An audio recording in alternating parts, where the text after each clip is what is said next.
છોટાઉદેપુર જિલ્લા રમતગમત વિભાગની કચેરી દ્વારા સનરાઈઝ સ્કૂલ ખાતે સાહસિક તાલીમ અને માર્ગદર્શન આપવાનો કાર્યક્રમ યોજવામાં આવ્યો હતો।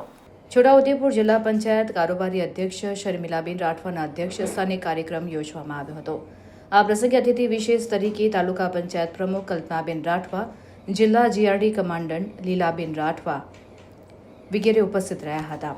સનરાઈઝ સ્કૂલ પરિવાર દ્વારા ઉપસ્થિત મહાનુભાવોનું પુષ્પગુચ્છ આપી સ્વાગત કરવામાં આવ્યું હતું। આ પ્રસંગે જિલ્લા પંચાયત કારોબારી અધ્યક્ષ શર્મિલાબેન રાઠવા અને તાલુકા પંચાયત પ્રમુખ કલ્પનાબેન રાઠવાએ પ્રસંગને અનુરૂપ ઉદ્બોધન કરી બાળકોને પ્રોત્સાહિત કર્યા હતા।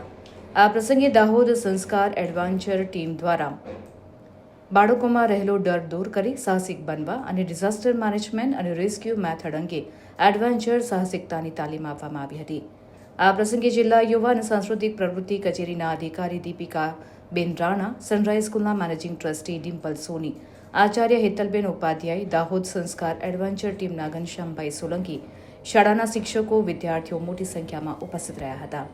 દાહોદ સંસ્કાર એડવેન્ચર ટીમ દ્વારા આજે આ સ્કૂલમાં ડિઝાસ્ટર મેનેજમેન્ટ અને રેસ્ક્યુ મેથડની તાલીમ અમે આપવા આવ્યા છે। એડવેન્ચર શા માટે જરૂરી છે? દરેક નાગરિકને એડવેન્ચરની સાથે જોડવું જોઈએ અને એડવેન્ચરમાં જે ટેકનિક્સ વપરાય છે એ શહેરોમાં કે બિલ્ડિંગમાં કે સ્કૂલમાં જ્યારે કંઈક આપત્તિકાલ આવે ત્યારે એનો ઉપયોગ કઈ રીતે થાય એની આ ટેકનિકની આજે ટ્રેનિંગ છે। આજે અમે ટાઈગર લિફ્ટની ટ્રેનિંગ આપવાના છે। એ ટેકનિકમાં શું થાય કે નીચેથી એક દોરડો બાંધીને આપણે એને ખેંચીને ટાઈટ રાખીએ અને જે બાળકોને ઝડપથી નીચે ઉતારવાનું હોય તો ઝડપથી આપણે બાળકોને નીચે ઉતારી શકીએ। આ બાબતની આજે એક તાલીમ આપવામાં આવી છે।